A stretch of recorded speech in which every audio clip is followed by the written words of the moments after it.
What's up, 2-Track Nation? Chase here. Today we are going to do a sick video on overview of what the 12-volt electronic system looks like in here. We have a whole bunch of stuff from Battleborn batteries inside the Aiden James Customs, and I'm going to go over that whole electronic system for you guys right now. All right, so inside the back, we have obviously a second row seat delete here. All of the batteries are actually underneath this whole panel. There's a water tank here, some more storage. We're gonna take this off and I'm gonna show you what it looks like underneath. But first, let's talk about what we got going on here, okay? Because there's a lot of stuff going on. So starting closest to me, this bad boy right here is a 3,000 watt inverter and charger from Victron Energy. So that's why it's so big, is because it's also a charger. You can trickle charge your starter battery from it. It does a 4 amp trickle charge. And then you can also do a 120 volt house charging thing. So right on the side of the truck over there, I'm gonna walk over there real quick. So on this side of the truck, we have a little fancy plug. It's crooked. I don't really want to talk about why it's crooked, but it's crooked. And basically you just plug a house extension cord in here and you get charging service just like an RV. So it works really good, and you can customize how many amps you want this to pull so you don't blow circuit breakers and that kind of stuff. So let's go back inside and we'll talk about the rest of the stuff. All right, so we talked about the charging portion of this big ol' inverter, but really what it's for is to actually enable us to do induction cooking. So what is induction cooking? All right, so in this Aiden James Customs drawer system, which we're gonna do a separate video on everything inside of it, but just touching on the electronics here, this whole induction cook stove that drops down very nicely, like you see here, is powered off of that 3,000 watt inverter. So this is actually an 1,800 watt stove. It's split 900 watts between the two if you use both of them at once, or you can get full power out of one.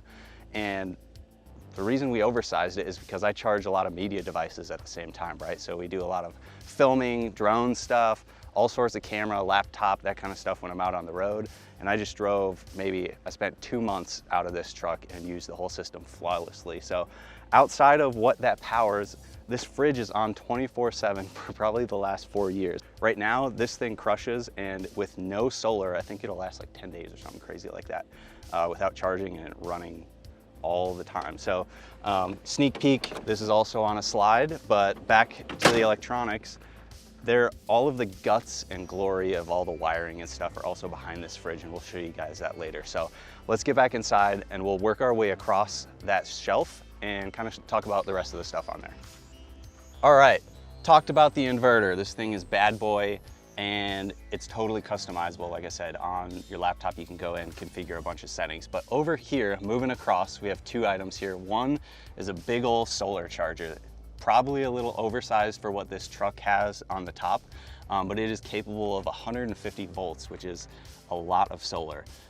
So the reason we went with this size is because I do have plans to add, auxiliary solar devices that I can plug in when I'm sitting still, because we do have a really nice Sunflare 185 watt panel up there that does a really good job of trickle charging and maintaining that fridge when we're in the sun. But it is definitely not enough to keep all of these battery banks charged, right? So eventually I have plans to get a rollout or a fold out panel, a couple of them, and have some Anderson plugs that we can plug in and provide auxiliary solar power. So this thing is pretty sweet. You can see there's a bunch of connections going on. I'm gonna talk about what these connectors do, and because there's some pretty smart little devices that enable you to monitor stuff through your phone, as well as a online portal. So right below is a 50 amp buck boost charger, again from Victron, and this is it's basically a DC to DC charger. So this is what enables alternator charging, and the main source of battery power, recharging power anyways, comes from the alternator. So up to 50 amps, it cycles, it works really good. And when I'm driving, because all I do is drive around, I don't really sit in one spot for very long. So that dude has enabled me to stay topped off on all these batteries at all times. It's also configurable. On the side, there's a port there, USB you can plug into your computer and configure it as well. So moving across, we're now getting into some other cool stuff. This is a WeBoost. So a lot of people probably know what this is. It's just a cell booster. There's an antenna on the back of the truck, and I have a little antenna right by my cockpit. It just amplifies cell service when it's weak, so that I can, stay connected, call for help if I need to, which You guys know me, I tend to do that sometimes because I just like break stuff. This is just the module, and it's a big heat sink unit, so you want to keep it out in the open, just like that. Moving across on the bottom, saving the best for last, which is that display over there. But going across on the bottom, we have a couple circuit breakers. This is a main breaker for the whole battery system going to all of the 120 volt stuff. So we have a main one right here, 30 amp. You can see we'll turn that on. And then also we have some stuff for the stove and outlets here. So a cool thing about this is those are full 15 amp outlets. You can plug a welder in and weld off of this bad boy and use a grinder, which I've definitely done. And yeah, so it's really cool. We can use those outlets while we're induction cooking, which is what I really wanted to do. So that's why this guy is such oversized. All right, so repositioned a little bit so we can get a better view, but this guy right here, this is kind of like nice little central monitoring system, okay? This is connected to a box behind here called the Serbo GX, and that's like your central nervous system or brains of all of this stuff is interconnected, right? You can monitor it via an app, which I'll show you in a second, or you can get a touch 50 or 70 display, which is a little bigger, and this monitors it all right at a glance. You can see we have, I don't know if we can zoom in on this, where we'll do a B-roll shot, but we'll get. So this is the main screen at a glance. Each box represents a different component or gives a slightly different piece of information. In the middle, the blue box is the inverter and kind of tells us what state it's in. Right here, it's off. On the left, the red box would be if we're charging from an extension cord, you would see how many watts are coming in. On the right, you can see the load, like when we're cooking, you'll see how much watts you're pulling out of the batteries. And on the bottom left, you can see the current state of the batteries, their voltage, charge percentage, as well as how much current or power is coming out of it. The middle one represents a small shunt that we have to see how much we are charging from our alternator, and the bottom right box is, of course, the status and how much power we're getting into the system from our solar charging. We can also swipe through all of these menus and see a bunch more detailed information, as well as even control the inverter from this on the small gray boxes on the bottom left. And then we also have an input for our water tank level, which is displayed on the final screen. And additionally, let's get the app going, because Victron has a really cool app that, and I'm gonna screen record so we can paste this over here. But basically, we have a whole at a glance view of the whole system right here, but we get way more data. So we can see main battery here. I'm just gonna click on main battery. It's gonna connect. There's a shunt back there that it's connecting to. And we can see historical trends. How much was my last discharge? How many total charge cycles do I have on this battery pack? How much time do I have until it's all dead, right? And then we can see trends in the last time period, and we can zoom out and zoom or whatever. You can see that I actually had it plugged in right here, and we had some serious, actually maybe not right there, but you get the point. There's a whole bunch of data that you can look at, and you can actually hook this up to a website and monitor it. So if you have this like stored somewhere that you aren't, like for an RV or whatever, if you have this in a storage unit plugged in, you can monitor how the whole truck is doing right from the web user interface. So let's get the top of these guys ripped off, and I want to show you all the battery packs and stuff like that we have going on. So let's pop this bad boy off. Probably easier said than done, because it's just been like stuck on here. Yeah. So, okay. Whew. That guy's about to fall off. Yay! All right. This is all the guts. So what we have going on here is a nice big row of 300 amp hour lithium ion batteries from Battleborn Batteries. These are also heated. So when I do cold weather camping, I flip a switch. I'll show you where the switches are in a second. And they actually will heat themselves up so we can charge and discharge them. Because if they get too cold, they self-protect and they will not do it. You see we have a fourth over here for our 400 amp hours. But this battery bank is like pretty slick and tied in. We have really big quad aught gauge wire going between each one, because we will pull like